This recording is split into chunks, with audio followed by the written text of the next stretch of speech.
Today we're going to be trying Cardhu Gold Reserve House Targaryen.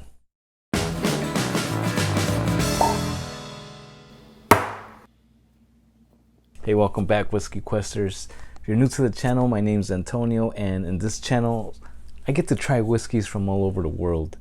I like to add a drop of water to each one of them just to see if it changes. You'll never know unless you try it. So if that's something you guys want to watch, go ahead and hit that subscribe button with the bell notification. Stick around for more videos. So I want to thank the Whiskey Dude for hooking me up with the House Targaryen Cardhu Gold Reserve. This is a Speyside whiskey bottled at 40% ABV, and these were, as far as I thought, were going fast because I was able to get the Winter's Frost from Dalwhinnie, and there's a few bottles there, and I say, well, you know what, let me try this. If it's any good, then I'll come back and maybe grab another bottle to review. And when I went back, it was my surprise, and it shouldn't have been a surprise, but they were sold out, or so they said, because once the HBO show finale, spoiler alert, sucked. I've been to a few stores ever since then, and all of a sudden bottles started to show up and they're selling them at retail price. So for a while it was like really crazy overpriced. I mean, for a whole set you were talking like $4,000. That's crazy, crazy, crazy, crazy. So anyways, there's still some bottles out there, so let's see if this is any good, and if, you know, maybe you guys want to give it a try. I doubt this is something you're gonna find in the bar, but if you do, you know, might be worth checking out. So like I said, this is a Speyside Scotch, perfect because I've been wanting to try more Speyside Scotches this year. And like I said, this is bottled at 40% ABV, and it'll cost you retail around $45. So again, this is the whiskey for House Targaryen, and the sigil consisted of a dragon with 3 heads. So pretty badass right there. The color on this, I'm pretty sure they had color to this, but this has a really nice light golden color. Very, very nice, clear in the glass. But let's move on to the nose and see what we get there. Very nice and sweet on the nose. I get a lot of apples, like red apples, chocolate, some caramel too. Very nice sugary smell also. Light oak coming through. But more than anything is that apple. There's something in there making me think green. So I'm gonna go ahead and say there's something grassy in here. But overall, it's a nice nose. Nice, fresh, and delicate nose. A little bit of vanilla coming through. Very nice. Let's move on to the taste, because that's what's most important, right? Cheers, everybody.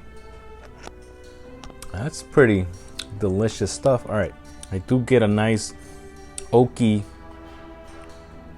cinnamon flavor on the palate.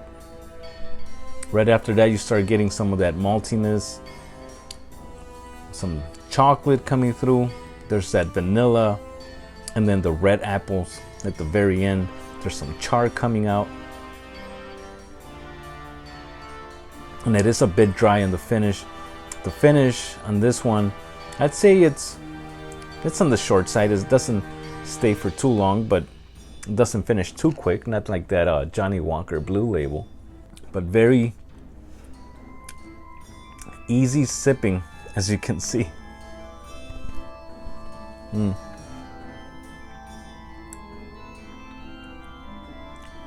Yeah, leaves me with that nice char apple cinnamon in the back. So yeah, add a little bit more here, put a drop of water in it. Let's see what happens to that. I'll see you guys in a little bit. All right, we're back with a little bit of water. While I was waiting in the finish, I was getting a nice longer char that last sip that I took. So I guess I'm gonna change my mind and say it went from a little bit more towards the medium on that finish, just because that char was lingering for a little bit longer than I initially tasted. But all right, let's move on to the nose with a little bit of water. Yeah, still red apples, vanilla, and more oaky this time. pretty much it with a drop of water. So everything else got a little bit muted down. So I can only expect the same thing to happen on the palate, but we shall see. Cheers, everybody. Right away, it did taste water down, but I'd say more char came out right up front, like a burnt sugar going on. Yeah, I don't even taste the red apples anymore. Like a dark chocolate with burnt sugar. Lots of char in there. But that's about it. You don't get much of that other sweetness that I was getting without the water. I still like it. All right, so my final thoughts on the House Targaryen Cardhu Gold Reserve whiskey here. It has some very interesting flavors for a Speyside Scotch that I wasn't expecting.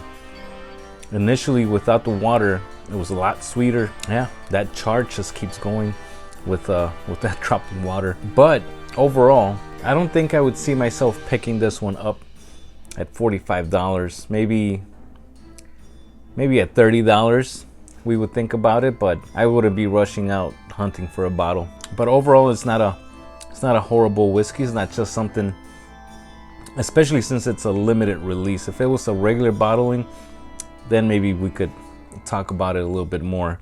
It's a shorter review. I got quite a few of the Game of Thrones whiskeys that I need to get through because, like I said, the show sucked, or the ending sucked, I should say, and I don't know why they waited so long to release these bottles. They should have released this maybe like around season 5 or 6.